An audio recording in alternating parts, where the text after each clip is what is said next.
hit the button, invite a friend, share.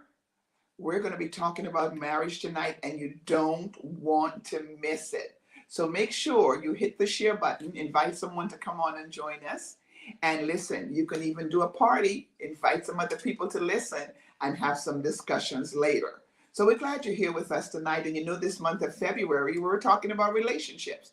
We're dealing with relationships. And this couple is near and dear to my heart. It's my sister and my brother in love. He's not my brother in law, he's my brother in love. I thank God for him. He's been in my life over 30 years. My sister and him has been married for 38 years. They're going to be married 39 years this September. And they have known each other for 42 years. So it's so interesting. They have two children and two wonderful grandchildren now. So we thank God for them. But when I watched their relationship, they're one of the couples over the years that I watched. When I went through my divorce, they were my healing place. I would run to their house for healing when I went through that major trauma in my life. And so they've always been a safe place for me. And one thing I love about our relationship, they will always tell me the truth, not what I want to hear. Even when I don't want to hear it, they're going to tell me the truth. If I'm wrong, they'll say I'm wrong. If they feel like I need to check, they will do that. That's one of the things I loved about them. They could actually counsel from a clear heart, from the Word of God. They'd always take me back to the Word. They'd always encourage me in the Word, and they would always pray for me. And they didn't just do that for me. They prayed for each other. We would be on vacation, my sister and I, and her husband would be praying for her before she goes to bed, prays for her when she gets up in the morning. I watched their relationship. So it wasn't like something someone told me. And one of the things that I really liked about their relationship, they really like each other. I'm not everybody we have to love because God says we love, but they like each other. They hang out together. They like to dress alike. I just love them. I just love how they carried, and they really showed me God. They really showed me God in their relationship. And they've been with us, I think it's twice before. And they were one of the couples that people asked for to come back on numerous occasions. Can we have Bridget and John back? So that's why they're back here with us tonight. So I hope you're ready. I'm not going to be asking them questions tonight. I'm not here to do an interview, not at all. But I really believe because of their number of years working in marriage ministry, I don't even have enough questions to ask them. I need help my own self. So I'm going to let them help you and help me tonight. I'm going to be taking notes. I don't have no questions. I'm here as a student, and I'm going to be taking notes along with you. Listen, marriage is not easy. Marriage is no party. It's not for the faint of heart. I was just telling my team in the studio, I was saying to them, listen, there's days you wake up and you're like, oh, I just love being married. We're going out to dinner. We're having fun. And there's another day I said, man, you go to the East Wing. I go to the West Wing. I'll see you on the weekend. That's how you feel. But you have to get back in there and work at it. And that's what my sister would tell me. If I said to her, I don't feel, she'll remind me, marriage is not a feeling. Marriage is a contract. You know, I get all those notes from her. So that's the thing that I want you to hear tonight is how they have, for 38 years, make it work. And for 42 years as friends, still like each other. Well, I'm going to turn them over to you, and I'm getting my pen and my notebook, and I'm going to be listening to the Foxes as John and Bridget Fox share what marriage boot camp looks like. God bless you.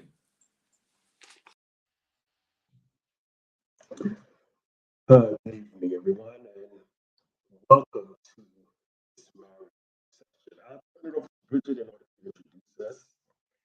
Hi, everyone. Good evening, viewers. We're back. Thank you, Pastor Connie, for inviting John to your program. Pastor Connie has already pretty much mentioned some of the things that I wanted to introduce. But this evening, as she's already mentioned, we will be presenting a little different than we used to. We'll be given 15 minutes to share couples, both married and single, some of our insights into the very complicated, complex, wonderful journey called marriage. Let me first introduce John. John and Connie already said, we've been married for 30, going on 39 years. We've known each other for 42 years. We have two amazing children, Tatiana, who was on the program 2 weeks ago, and John, who lives out in Las Vegas. I have one daughter in love and two beautiful grandchildren. John and I have worked in ministry, in the same ministry, since we started dating. We're always together. We stay together. We do things together. John now works from home, and I'm retired, so we're here together. Um, I want to make it clear this evening that you don't stay married for this length of time without struggles. You don't stay married for this length of time without getting hurt, being misunderstood. We have unrealistic expectations sometimes. There's a little bit of yelling and screaming sometimes, but there's also the intimacy, some good times, and some good love making. I believe what kept us together for this length of time is that we still love each other. Prayer, lots of prayer, lots of forgiveness, respect for one another, and last but not least, love. Love, that action, that action kind of love is what I'm talking about. Not that feeling thing that I feel. There's some mornings I wake up and I don't feel like I love the man, but I choose to love my husband. I choose every morning I wake up. I choose to start my day giving him that 100%. I may not make 100%, but at least I put the effort in. And every day is a new day. Thank God. God gives us second chances. Um, but some days are better than others, as most of you know. And so our love is intentional. We wake up every morning and we intentionally want to love each other. I'm going to turn it over to John. Concerning marriage, what we want to do is just set the record straight. In order to succeed in marriage, there are things that you have to do. You have to prepare, you have to manage, and then repeat. Prepare, manage, repeat. One more time. Prepare, manage, and repeat. In 1 Corinthians 7:28, it says, if you marry, you have not sinned. Sometimes you feel that when you go through in marriage, you think you have sinned because you're having a challenge. But you have not sinned. The word of God says, but you will have trouble. Trouble is inevitable in marriage. You find when two people are brought together and they bring all the baggage into the marriage, you find that there will be trouble. So marriage is not just a good idea, it's a God idea. In Ephesians 5:33 says, nevertheless, let every one of you in particular love your wife, even as he loved himself. And the wife, see that she reverenced her husband. Wow, that's a strong word. Reverence the husband. But notice the word that came before was love. You find that if you do love and you authentically love, you find that reverence that will come automatically, a little bit easier, but again, it will come. So prepare. Remember, I talked about two things. I said prepare, manage, repeat. Prepare. In Proverbs 18:22 says, he who finds a wife finds a good thing and obtains favor of the Lord. But in order to do that, you need to have some expectations satisfied, expectations level set, expectations put in order. Again, don't expect to change the person, but expect to work with the person as you journey through life. So how do you mentally prepare for marriage? There's certain things that you do. to for getting premarital counseling. You can find a mentor couple, someone that you look up to, and you want to emulate some of the things together. You don't emulate everything. You eat the meat and spit out the bones. You have to change the word from me to we, and you have to understand expectations. Expectations, we're going to talk about that in detail. Communication, another interesting subject that we'll touch on that tonight. Not too much money, children, boundaries, family and friends, and then the main ingredient is forgiveness. So I'll turn it over to Bridge to talk a little bit about some of the things that I just enumerated off those 9 things. I first want to speak to the ladies that are waiting for a husband to find them. The first thing I want to mention here, and it's really important, ladies, I want you to stop looking for a man. Stop looking. Stop looking.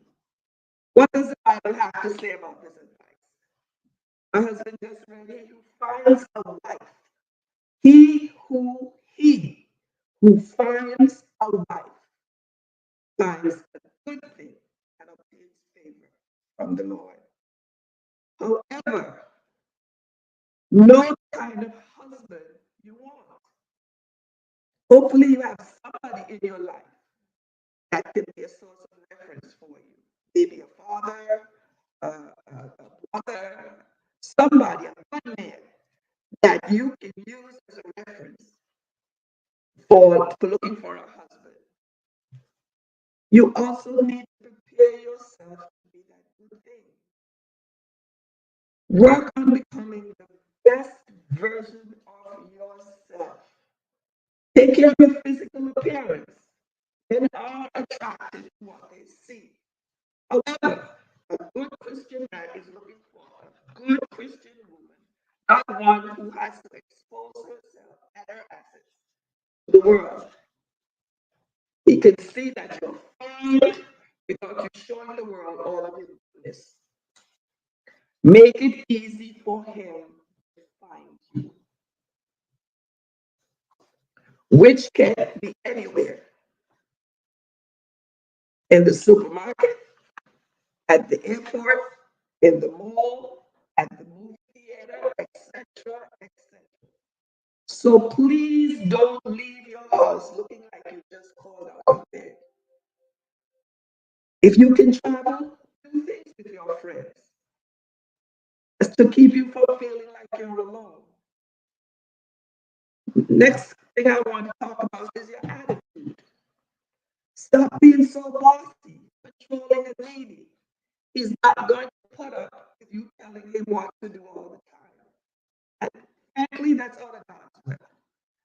God has ordered that He has established a family for a very good reason. There's an order. There's God, there's the man, there's the woman, and the children come behind that. God has an order. Stop being so bossy. Nobody wants to be around a woman who's angry all the time. And stop looking for him to validate you. Yes, he should compliment you if you look beautiful, but if you don't cause don't get ugly. It's okay. Spend time with couples that look like they have a happy and healthy marriage. See what they're doing right and emulate. As my husband said, they come to me, throw away the bones. You don't have to eat everything. Try your best to get out of it. Control your spending. Have savings. Have emergency fund. Refer to Apostle Connie's teaching. She teaches about emergency funds all the time. Poor management of finances causes serious conflict. Ladies, this is something that you probably don't want to hear, but learn to cook. Please learn to cook. It's not only economical, but it will save you money. Eating out is expensive. If it makes you feel too domesticated, make it a hobby. If you don't know how to cook, ask for help. Your marriage will start in the right direction if you are prepared and ready.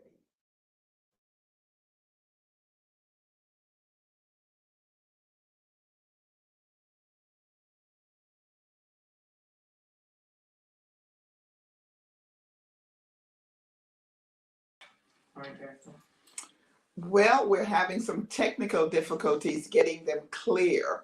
So just give us a minute while we reach out to them and find out if they can turn it off and come back on to us. We just need a minute to see what we can do to reset everything and get them back on. It's the sound not on our end, but over on their end, and we don't want you to miss this information. So I'm just going to have the team reach out to them and work out the sound. So just give us a couple of minutes as we're reaching out to them to see what we can do, if we can change the whatever instrument they're using. We don't know if they're using their iPad or their computer, but we're going to just give us a couple of minutes. Now they had some good stuff on that. And so remember what Deacon John said: prepare, manage, and repeat. Prepare for marriage, and you have to manage your marriage, and there's things that you have to repeat to make it consistent. So we're going to have them come back and explain some of that to us. The other thing that Bridget was sharing with us is that the woman doesn't go looking for her husband at all. You don't go looking for him. The Bible says the man who finds a wife finds a good thing and finds favor with God. And so you've got to become the best version of you, from what she's saying to us. Become the best version of you. That way, you are able to be whole for someone. The Bible says that we are complete in Him. And before you become a part of anyone, you first have to be complete in yourself. You're not the half of anybody. You have to be complete. You have to be okay with yourself if you're going to be in a relationship and be happy. So we're allowing them to just tweak some things and get back on with us, because we know that you love the things that are being said, and we want to hear the rest stuff. So just give us some things, just give us a couple of minutes, and they should be right back on. Just let me know if they're ready to come right back on, because I don't want you to miss this. This is some good stuff that I want you to hear. Unlike Bridget said, going to the grocery store, you don't know who you're going to run into. You don't know who you're going to meet. Let them meet the best version of you. You know, be authentic, be your best self, love you before you ask someone else to love you. This is some good stuff, man. It's some good stuff that they're sharing with us. And I really believe what Deacon John is talking about: being able to prepare, being able to manage your marriage well, and being able to repeat things so that you get a good flow in your marriage. So I think they're about ready to come back. Let's see if anything has changed there, and we're going to get them back on. Listen, put your questions in there. I'm looking to see who else is putting some questions in there. Tell us what you want us to ask them. I'll put it up. They'll be able to see it, you know. And it's so important that whoever you married, like Tatiana is saying to us, there's got to be a godly life. You want somebody who loves God and loves you, so that's going to be critical. No, they're ready to come back. They're going to come back on. No, I don't want to miss any of it. We may have to go over a little bit tonight so we can get all of it. So let's get them back on now. Could you hear us better now? Things to this thing we know that you hear us better.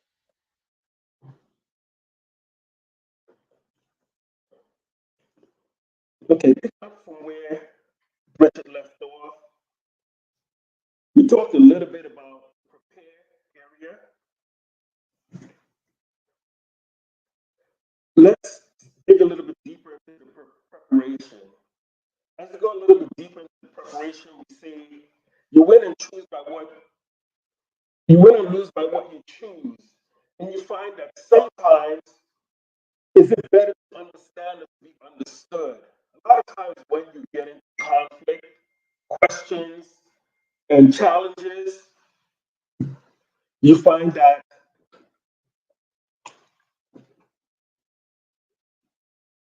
you hold a position because you feel that you need to be understood rather than understand.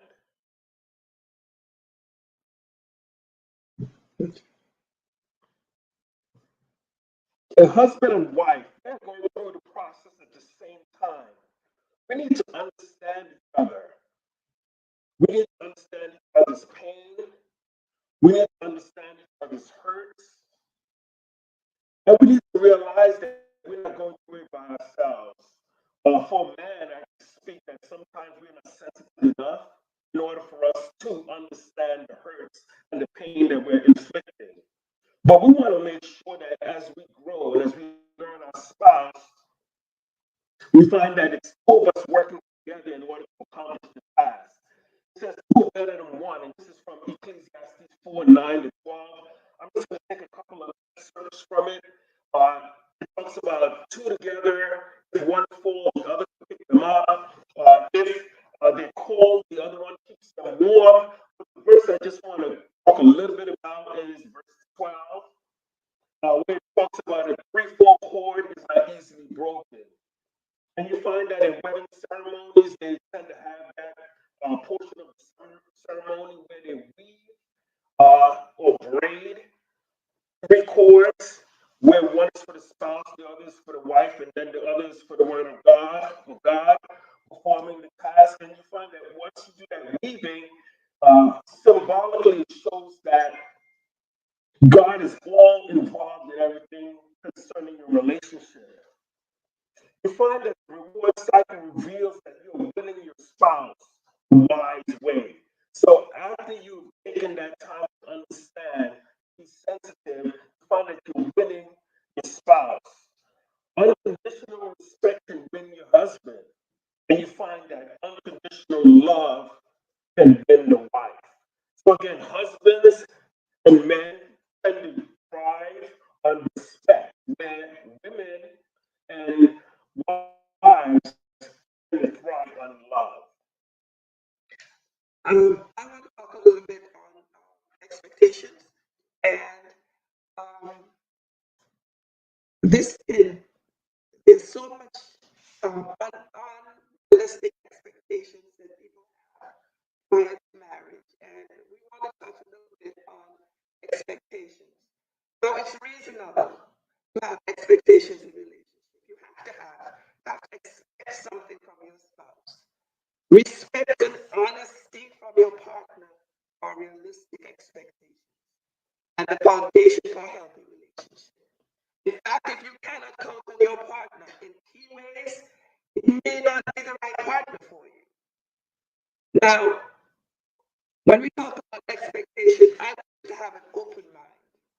Talk to your partner about what your expectations are. If you find your expectations don't line up, it doesn't mean that your partnership is doomed. It just means that you need to talk about it and understand where that person is coming from.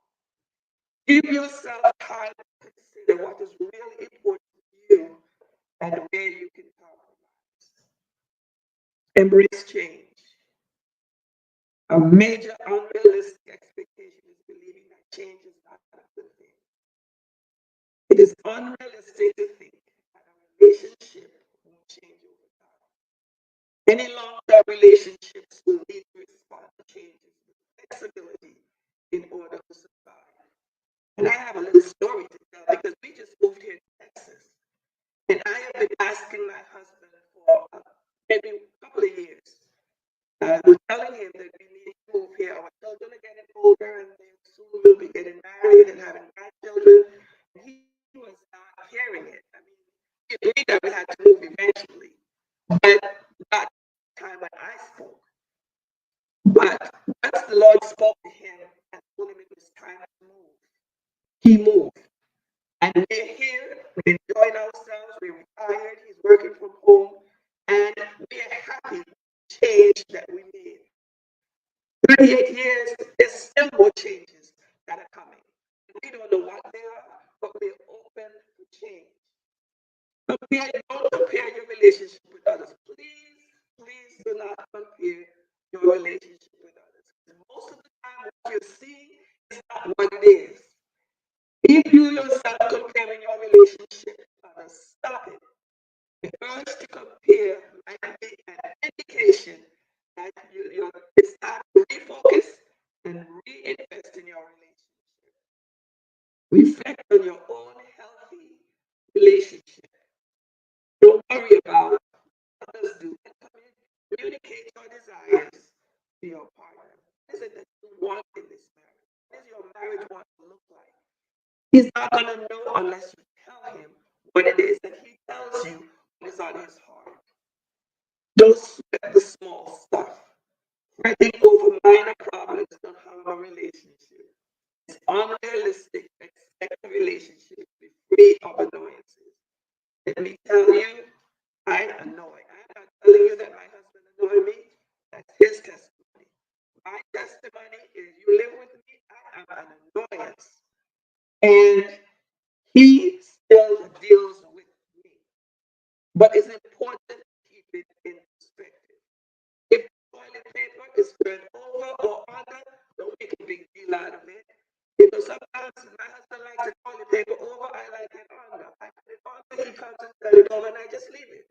So it is what it is. Do not judge your spouse based on a previous negative experience, or the person you were dating, or the person that you intend.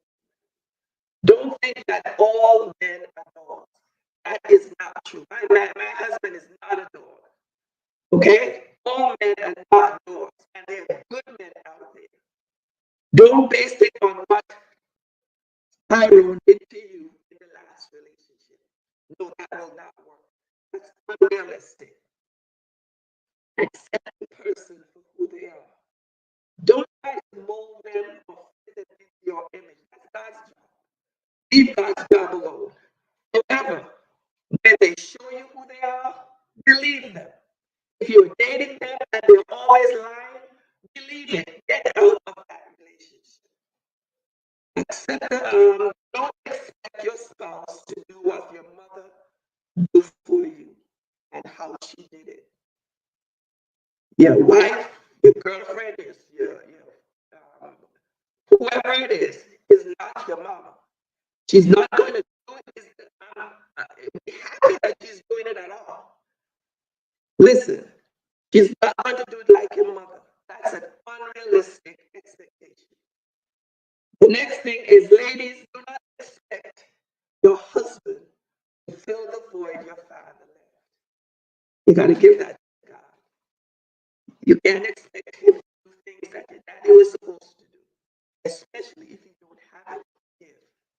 So I'm going to turn this other section over to God.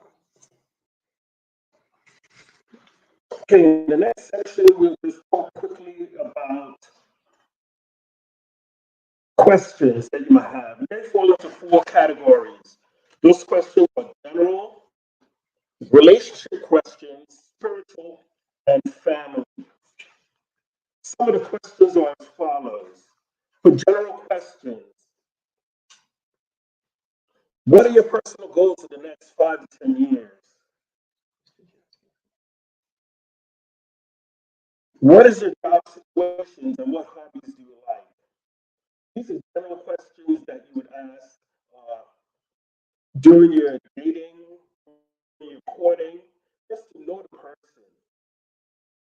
How would your parents and friends describe you? Again, we're trying to get perspective of the person and understand them. And this one is a little bit interesting. Have you ever been in trouble with the law?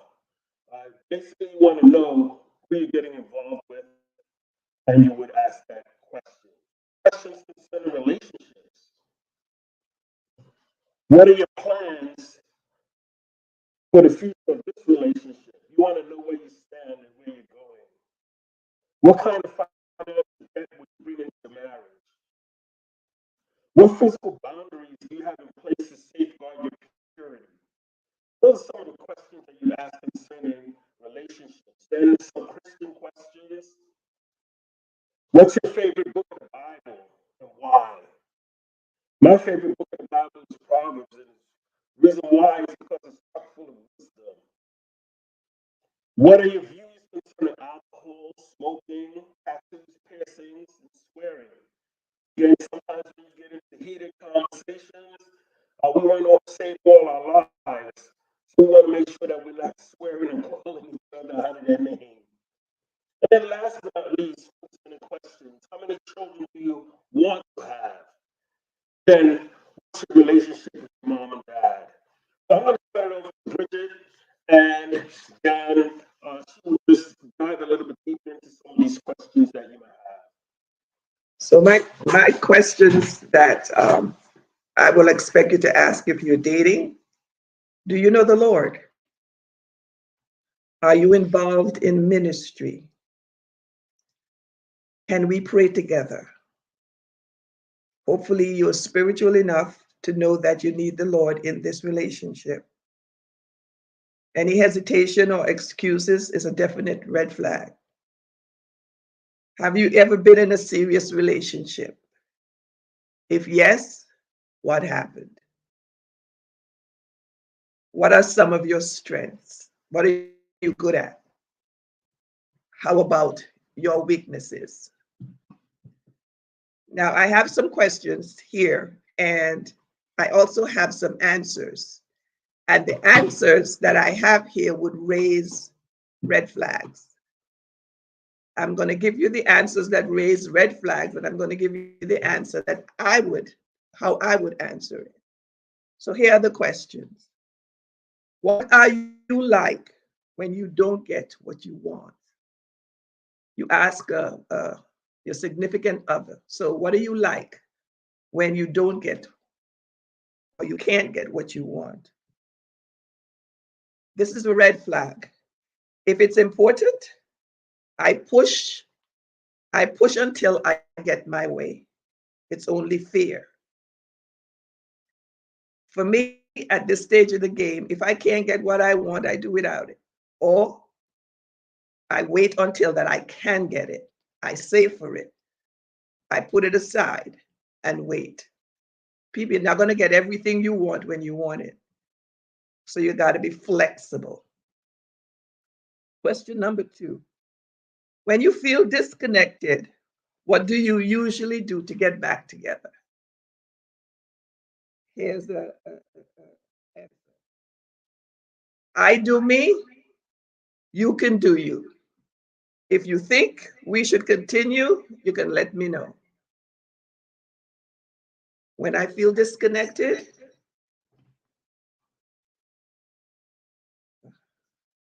one second, please.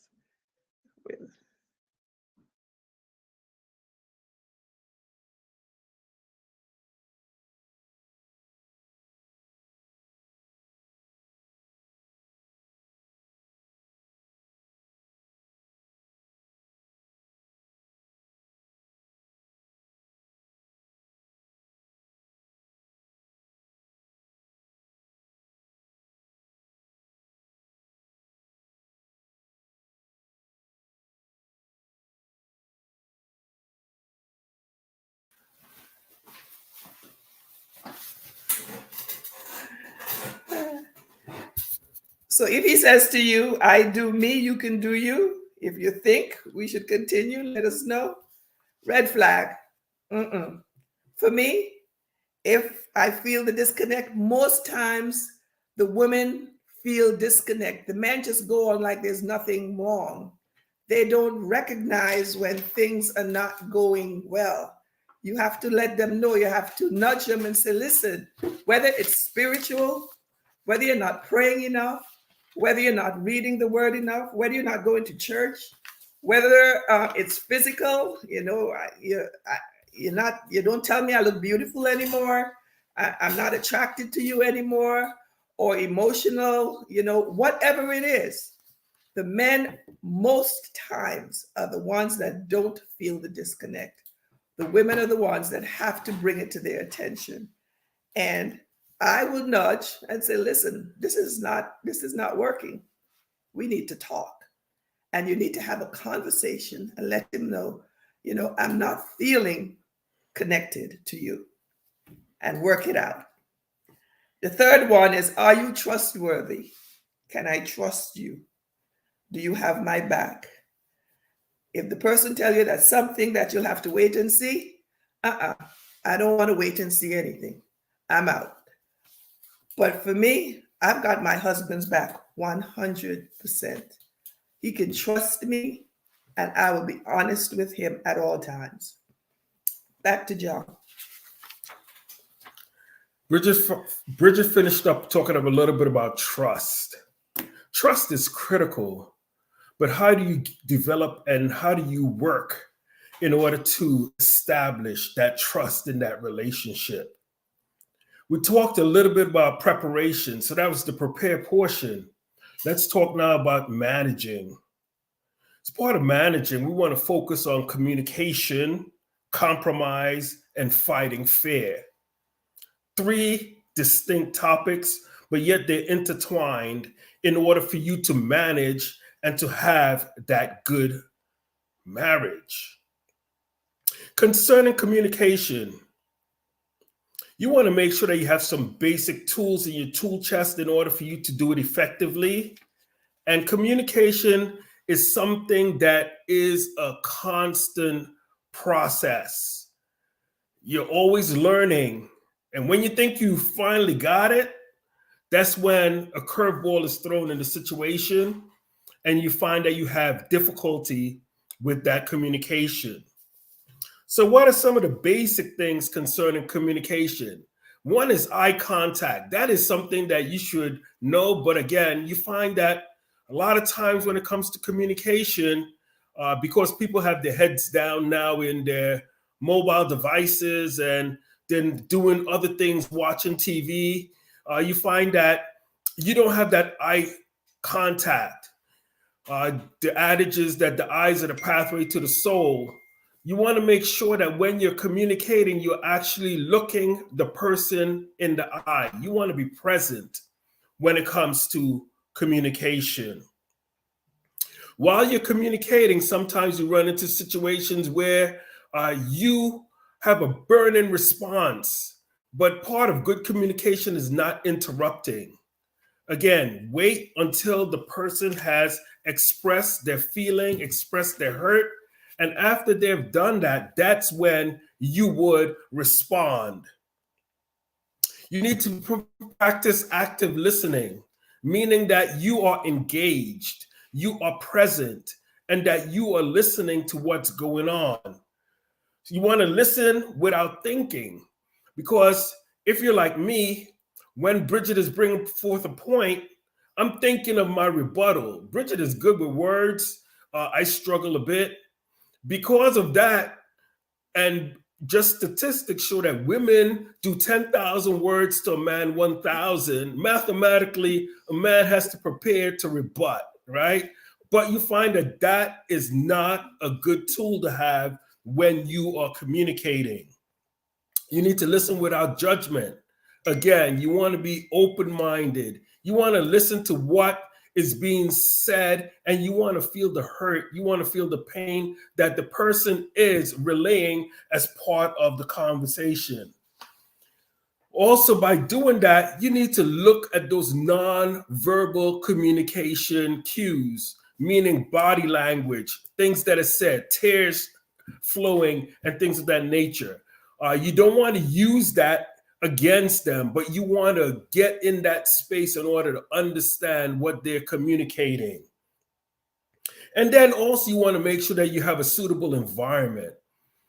Usually you want to make sure it's at home, where the kids are not interrupted or they can't hear, because sometimes things get heated and volume raises and things like that, which is not good communication. You need to have your volume under control. But again, you don't want to do it in a restaurant, because if the conversation goes left, then you embarrassed, your wife's embarrassed, the restaurant will throw you out and all of that, right? So you're trying to avoid that situation. So you want to have a place where you can meet, where you can discuss, where you don't feel intimidated, where you feel that you could pour your heart out, so this way the other person could hear your heart, you're present, and you want to make sure that you're able to communicate effectively. In order to communicate effectively, you want to have the fruit of the Spirit, right? That's that love, joy, peace, long suffering. That's listed in Galatians 5:23 and 24. But again, as part of communication, you want to make sure that you are present when you're doing it.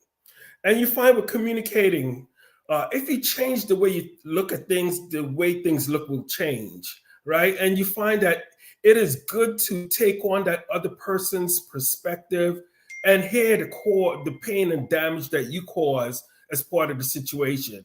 And again, when you're communicating, you want to stick to the topic at hand and you don't want to go all over the place.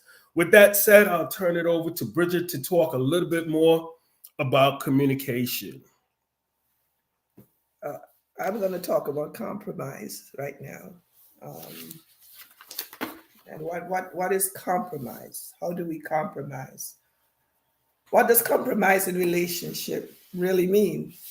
Compromise is commonly understood as the giving up something in order to reach a place of understanding with your partner. No two people are the same.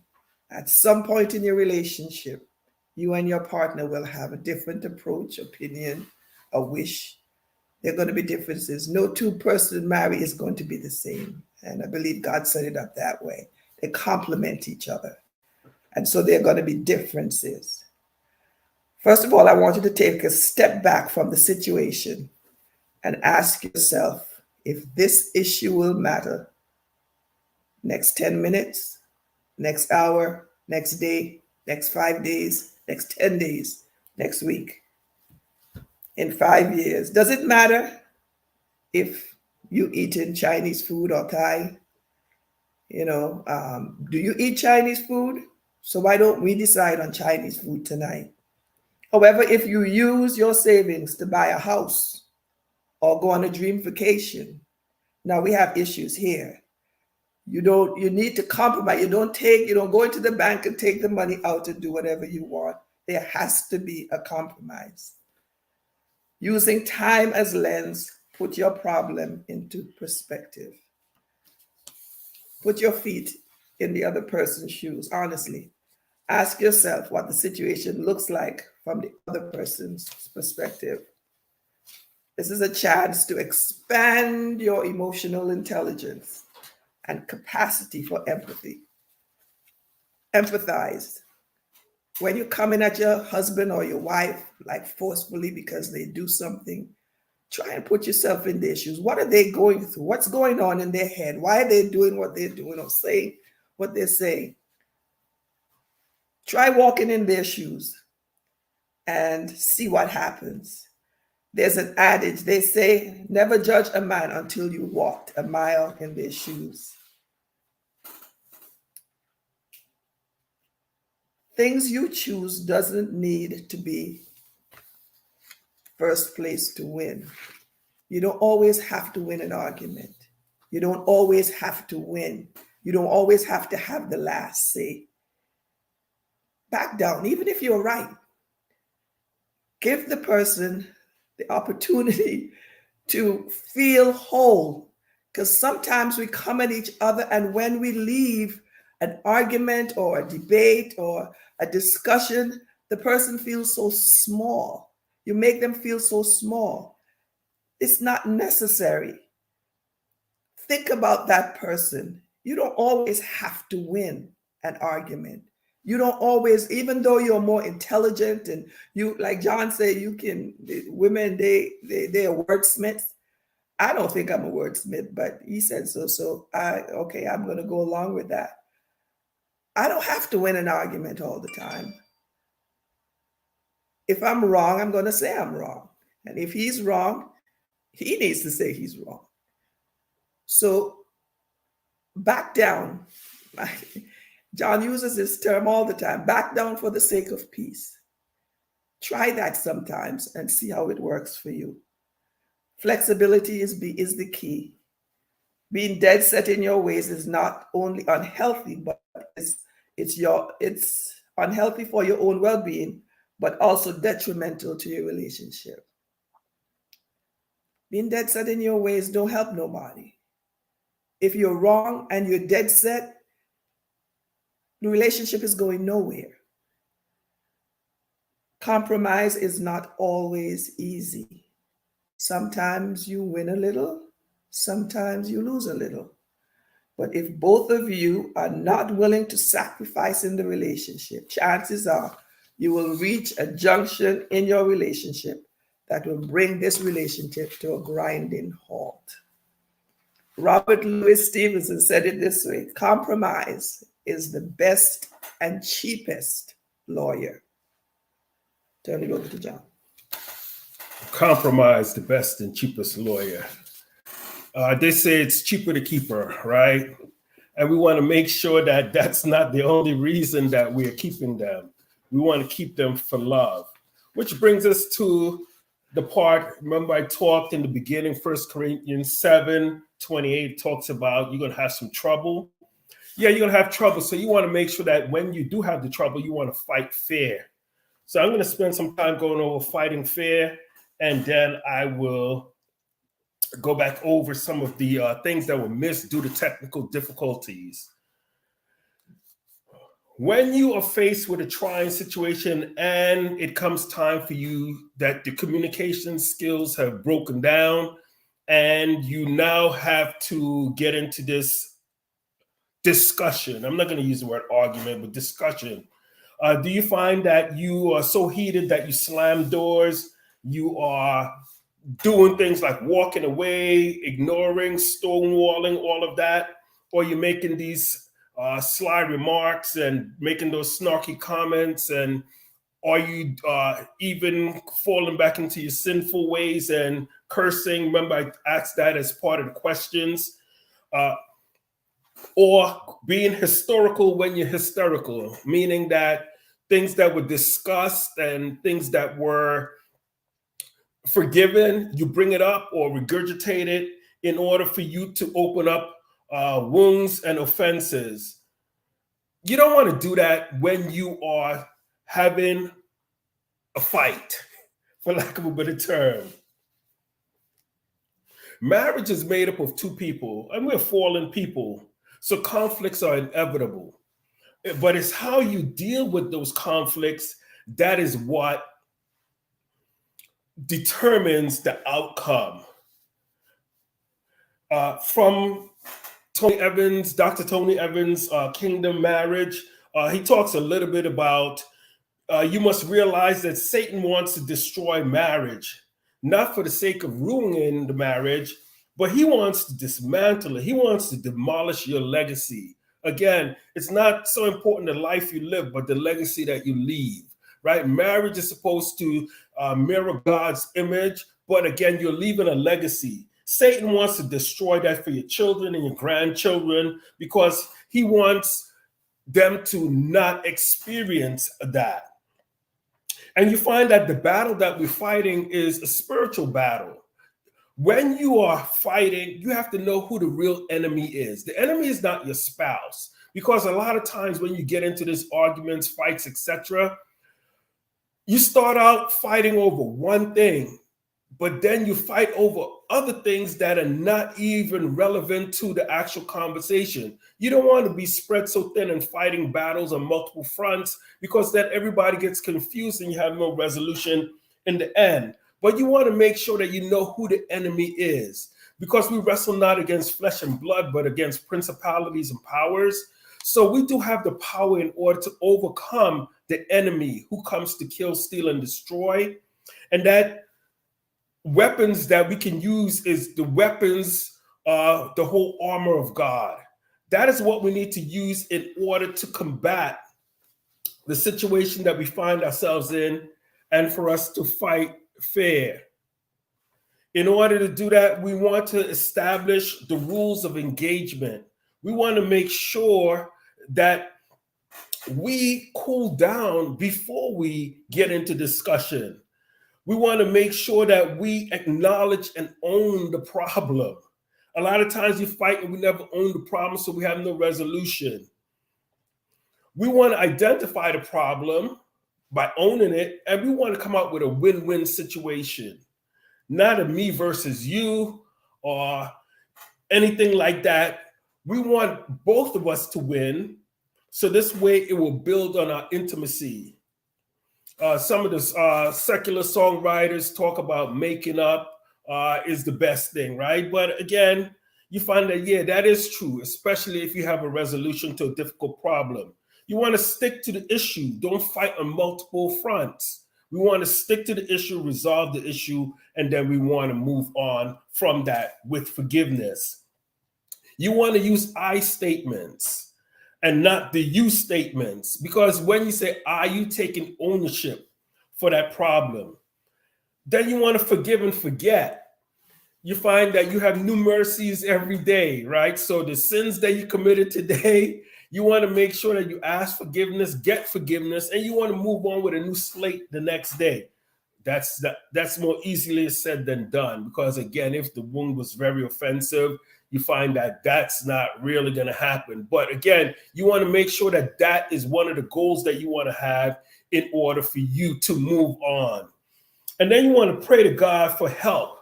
Again, prayer is critical concerning this whole journey of marriage. We want to make sure that we put God first. Again, if you start one of these fight situations by praying first, you find that the gloves will never really come off and you never really have to fight, because you're able to do it under the Holy Spirit. But again, in some cases, the gloves do have to come off, and then you do get into that whole discussion. But once you do, you want to make sure that you fight fair. Concerning fighting fair, you find that a lot of times things get misconstrued and you think that you could read the person's mind. Can you really read a person's mind? Let Bridget talk a little bit about that, and then I'll talk about the repeat portion, which is making your marriage fresh. A major unrealistic expectation is believing your partner knows how you feel without you telling them. You know, some people believe that because they have been together for so long, you know, I can tell what he's thinking. You know, he's looking at me. I know exactly what he's thinking. No matter how close you are, how long you have been together, your partner cannot read your mind. The only way to guarantee that your partner knows how you feel is to talk to them. Building good communication skills is one of the best ways to ensure relationship longevity. Okay, so how do you keep your marriage fresh? That's the repeat portion, because we talked earlier about prepare, asking the right questions. We talked about manage, communication. We talked a little bit about compromise and fighting fair. And then how do you keep your marriage fresh? In order to keep your marriage fresh, there's certain things that you do in order to heal hurts. You need to forgive fast. But some of the things that you'd want to hear a husband would want to hear the wife say is, saying yes to marrying you was the best decision I ever made. I love to hear my wife say that. And then another one is, you're one handsome man. Why you're laughing? Also, you guard me well. I love touching you. I have great respect for you. So those are some of the things that you'd love to hear your wife say, or a husband would love to hear his wife say, in order to keep that marriage fresh. So what are some of the things that the wife would want to hear the husband say? You give a lot. I'm deeply appreciative of how much you give. Another one is, you're beautiful. You're beautiful. Another one is, yeah, I fantasize about you, but I could do something about it. I've learned a lot from you. That's another one that's critical. And then this one, I love spending time with you. Notice that the husband, the last one that was critical to keep it fresh was respect. And the wife, love, was one that allowed you to keep it fresh. In order to keep it fresh, you need to also know your spouse's love language. Dr. Gary Chapman, he talks about the 5 love languages. I'm not going to drain that, but it's the words of affirmation, quality time, receiving gifts, acts of service, and physical touch. If you know what that is, then you're able to effectively love your spouse in the right way. What do we do? I just have a few things that you can do to keep your relationship fresh. Try a new hobby. Do something different. You could start walking. I don't know. Go to the movies once a week. Do something different. Spending more time together, phone free or social media free. Get rid of the phones for a minute or two, couple of hours, and just talk to each other. Just enjoy each other's company. Have date nights. Set aside time, especially those of you that have children. That's what the church is for. Get some people in the church to keep your kids, some people that you trust. Make sure you trust them and you know about them before you let them watch your kids. Have them keep your kids for a couple of hours and go do something and enjoy each other. Schedule intimacy. Know that you're going to be intimate from when you wake up. Husband start talking stuff, and all through the day he's talking stuff. Something is going to happen tonight. Prepare for it. Prepare for it. Work out together. Do some exercises. I mean, that's fun. That's fun if you can do it. Some people can't work out with their spouse, but if you can, you should try that. Make a list about everything you like about each other and talk to each other about it. John. Okay, let me just go back to the top because we had the technical difficulties. Let me just go back to the top and talk a little bit about some of the things that you probably heard garbled because of the voices going in and out. The questions are one of the things that they wanted to hear a little bit more about. So for the questions, we had general questions. They are, what are your personal goals for the next 5 to 10 years? Before your question. What is your job situation and hobbies? How would your parents and friends describe you? Have you ever been in trouble with the law? Again, these are the things that you're trying to find out about that person prior to marriage. This is in the prepare phase. Trying to find out, so this is where you know what you're getting into.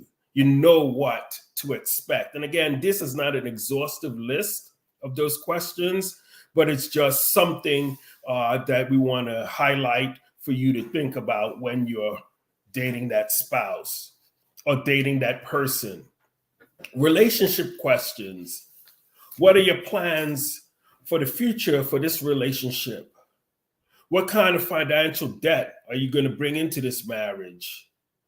What are some of the physical boundaries you have in place to safeguard your purity? So those are just some of the questions that you'd have for relationships. But moving into the spiritual vein, what's your favorite book of the Bible and why? So again, being able to understand whether or not they read the Bible or not, and they have a favorite one. What areas of your life needs improvement? Those are some of them. And then the one about what are your views concerning alcohol, smoking, tattoos, piercings, and swearing? So those are some of the questions, but last but not least, concerning the family. How many children do you want to have? Because that is critical to know prior to moving forward. And then one concerning a measurement of how they are with their family would be this. What is your relationship like with your mom and dad? So again, these are some of the things that you could target as part of the section where you do interact with them. You have some discussion points. You want to make sure that you are getting the right communication, finding out about that person prior to moving that relationship along. At this time, we're going to turn it back over to the host, and she will take it from here. Well, I hope you all got some good questions. Now, I don't want Bridget and John to go anywhere yet because I'm not done with this. Y'all don't leave yet. Stay right there because there's a couple things that you all have to answer for us that I need you all to go over a little bit. Now, here's what I took away from this. Historical, when you're hysterical, oh, I like that. John has to kind of share a little bit about that. What does that mean about being historical? Does that mean bringing up all of your old stuff while you're mad? Come on, I need to know about this. Yeah, that historical, being historical when you're hysterical. Some people have longer memories than others.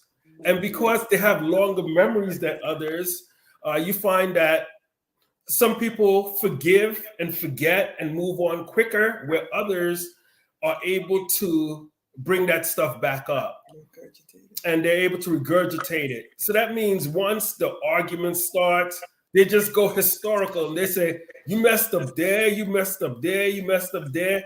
And they're bringing up all of this old baggage that we had gone to God about, asked for forgiveness, confess that we're not going to do it again, but yet you're throwing it in my face. That causes wounds that are not easily healed.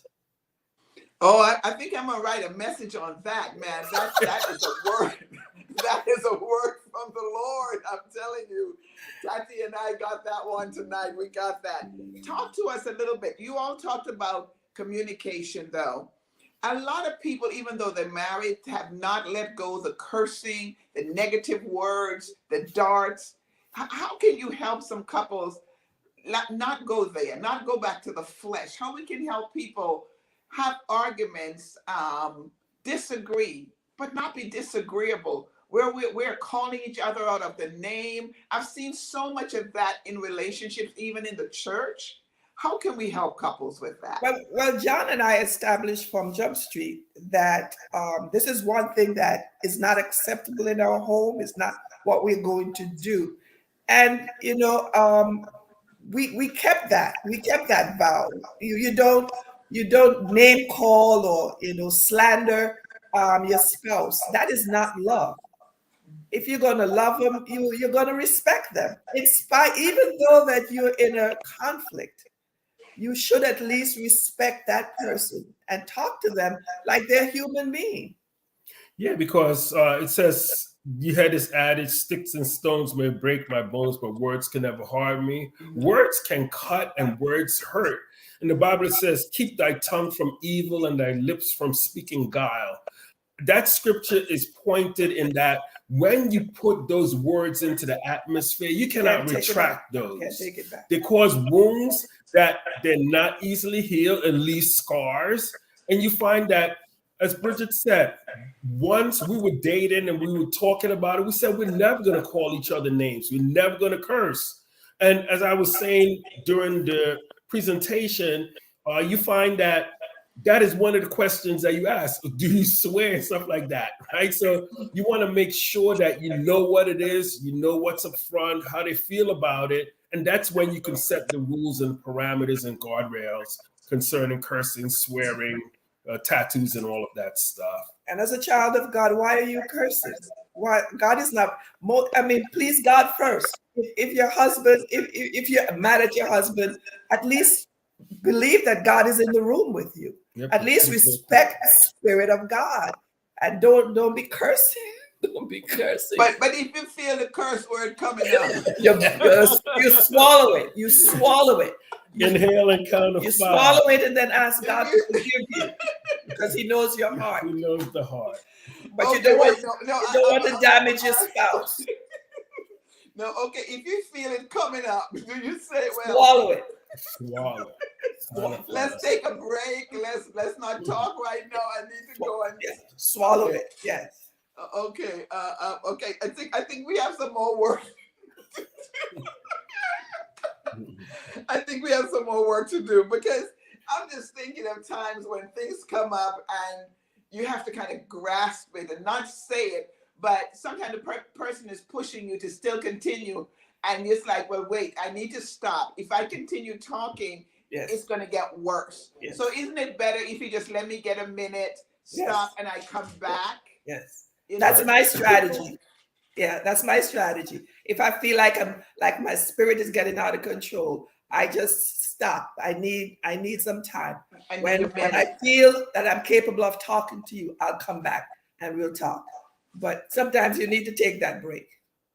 Okay, Bridget, they're asking you to repeat what you said in the beginning about the women's attitude, how they carry themselves, going out to the grocery store. You had a really good, and we couldn't hear you because of all of the feedback, but the ladies are asking if you could please share what were some of the comments you were making to the women that we should do? Because we're going to edit this. We're so sorry because of the feedback. It's so nice and clear now, but we're going to edit it. That's why we're talking, so we can get some of the things back. But that part, we weren't able to hear you when you were sharing about a woman's attitude and the way we treat our mate, the way we carry ourselves when we go out. Can you share a little bit of that with us? Okay, I was telling the single women to stop looking for a man.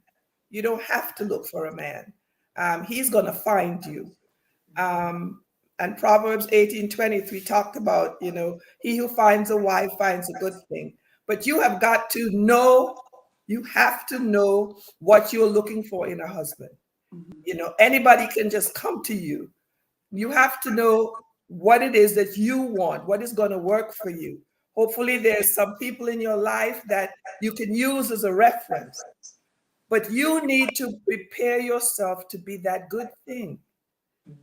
You got to prepare to be that good thing. Work on becoming the best version of yourself. Take care of your physical appearance. We have more apparatus now to look fabulous. Take care of yourself. You don't have to show your assets to the world in order to attract men. A good Christian man is looking for, he can see that you're fine. He can see, without you showing all the boobs and all of the stuff that women tend to show, to attract a man. But make it easy for him to find you, which can be anywhere. He can find you in the supermarket. He can find you walking in the park. He can find you at the movie theater. But please don't leave your house looking like you just crawled out of bed. Because you just never know where he's going to be. If you can travel, do things with your friends so you don't feel lonely. Work on your attitude. Stop being bossy, controlling, and needy. We have too much bossy, controlling, and needy women. He's not going to put up with you telling him what to do all the time. But first of all, that's out of God's will. Nobody wants to be around a woman who is angry all the time. And stop looking for him to validate you. You should know who you are. You should be confident in who you are. When he finds you, you should know that you are the best thing that could happen to him. Yes, he should compliment you when you look beautiful, but don't throw a tantrum if he don't. I mean, that's ugly. Spend time with couples that has healthy marriages. Try to get out of debt. Stop spending. Save. I mean, you have talked enough about having emergency fund. They should listen to your messages. Learn how to cook. People don't want to learn how to cook. They don't know how to boil an egg. And they want to get married. What are they going to serve their husbands? Well, I don't understand. Eating out is expensive. If you don't know how, ask somebody to help you. So that's pretty much what I spoke about. But Bridget, a lot of the young women are not teachable. They know they can't cook, but instead of allowing you to teach them or help them, they choose not to. For whatever reason, I see it in the church. Here's something I want you and John to talk to me about. Now, I'm going to ask John to come back and share about pray, respect, and love. But before we do that, I want to ask you all, here's something I'm seeing in the church. Where are the proper boundaries? How do one young lady stop dating someone and go and date her best friend, and the best friend dating the best? How do we handle, how do we teach against that in the church? Because a lot of times I see people that was a best friend, they break off and then they go date their best friend's friend, or they go date somebody's husband, or the wife dies, and before she can be in the coffin, they're already trying to get with the husband. How do we address some of these boundaries that are lacking in the body of Christ? I think some of these women have low self-esteem. They don't think that they feel like they have to go after a man in order to get a man. And sometimes either one of two things, it either turns the man off or they will abuse you.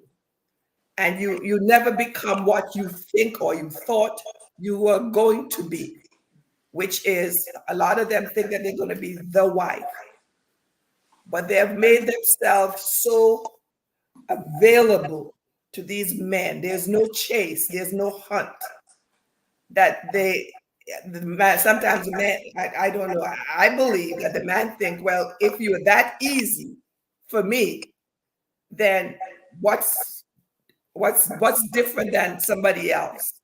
So I would think, basically, me personally, I would think it's low self-esteem, and they don't feel like they're good enough, or so they have to do the hunting.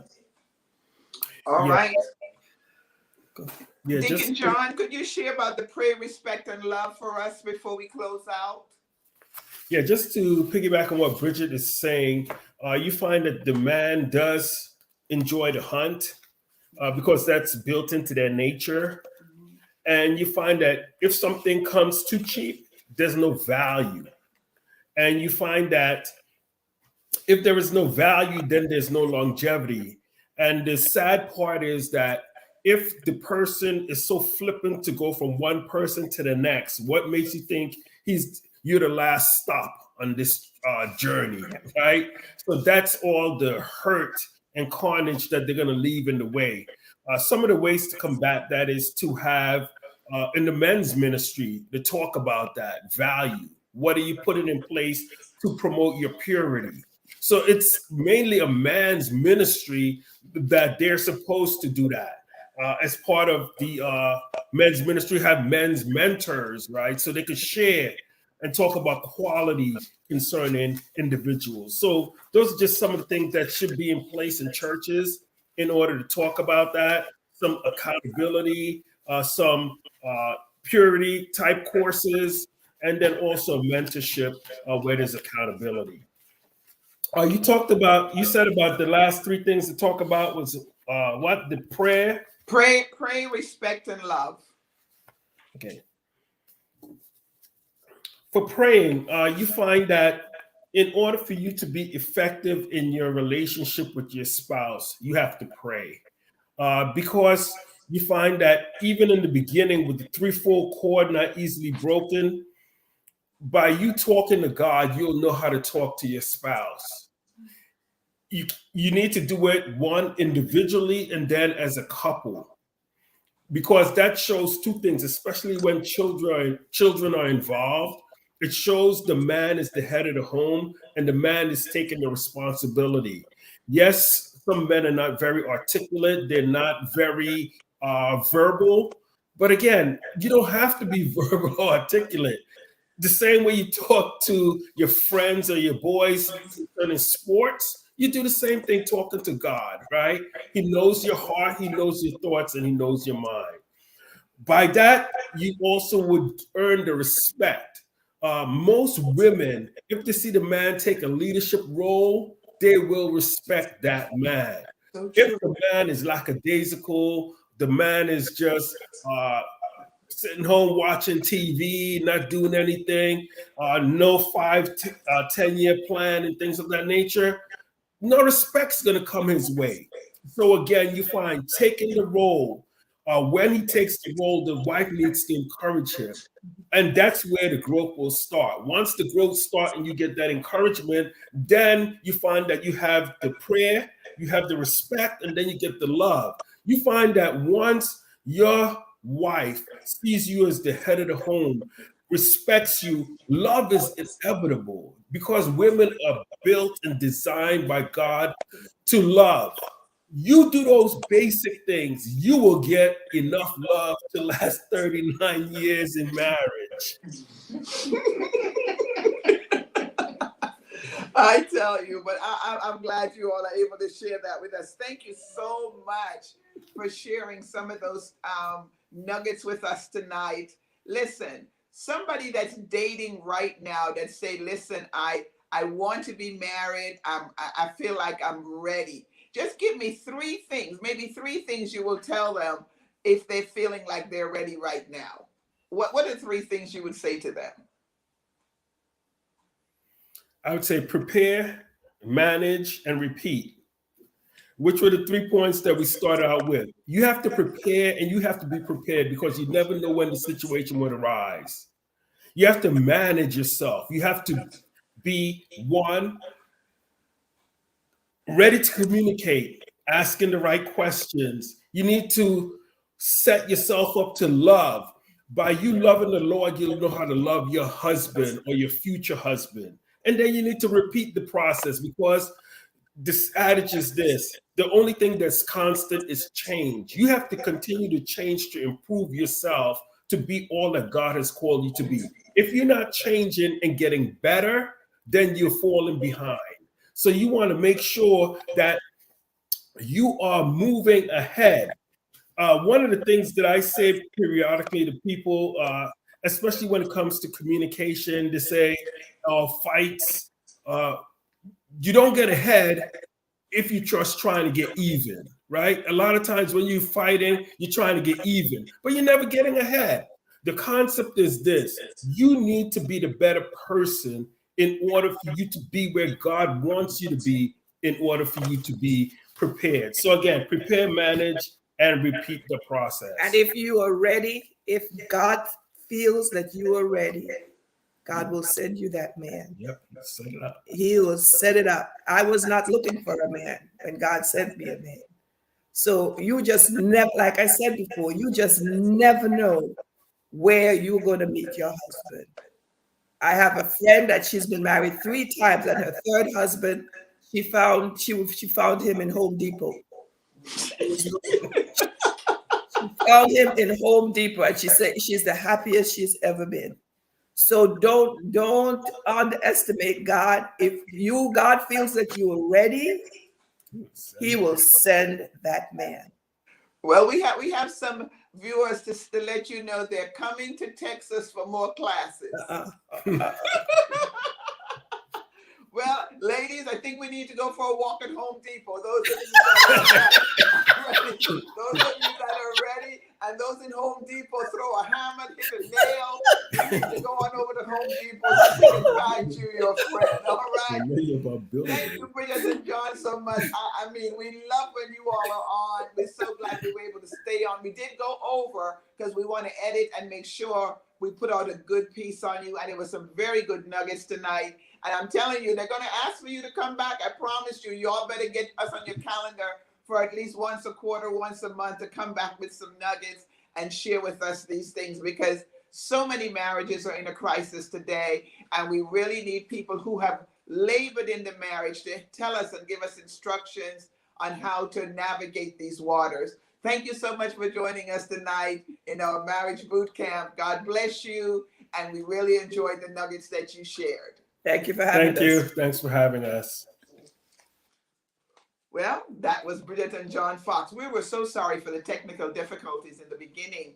It was on their end. They had a chance to fix it. So we're gonna actually try to make sure we cut some of that out and get a solid piece for you and post it. So you may not see it posted yet, because they're going to try to do some editing, because we want you to get the nuggets. We want you to hear the questions. We want you to hear the answers, because we wanted them to share those nuggets. After being married for 38, going on 39 years, and I am a witness to their marriage. I'm telling you, I love their marriage. I love how they like each other. I love how they work together. My sister and I travel extensively together. And even when we're on the road traveling, the way they pray together, cover us in prayer, and just watch their relationship. I think it's such a wonderful thing. They now live in Dallas, Texas, and they're doing so well. They're doing well in Texas, and they love the move that they have made. And I'm really hoping that John and Bridget would really take it seriously about being someone that will counsel and give words of wisdom to many of our marriages and those who plan to be married. Because marriage is no joke. It's not easy. It takes a lot of work, especially marriages in ministry. I know for myself, it's a lot of work. And some of you that are ready to get married, you have to be ready, because if you've been single for a long time, it really takes a lot for you now to become no longer independent, but now dependent on someone to walk with you together. So let's see what God is saying on our next series on relationships, what we're going to talk about next. Listen, send us some information, messenger me, put things up that our staff can read and see what you'd like us to come back with. We want to hear from you. What do you want to hear on our show? This show goes live in Chicago every Monday, and we come on here live, tape it with you live. We're going to have a upcoming series with live audience right here at the church. We're going to have live audiences that are going to be able to ask the questions. So you'll be able to come into the studio and ask the questions. We're looking for that time. I believe it'll be in the month of March that we're going to have some live where you can ask whatever you want to our panel, and we'll be able to give you the answers that you desire. God bless you. Thank you for joining me again tonight on Let's Talk.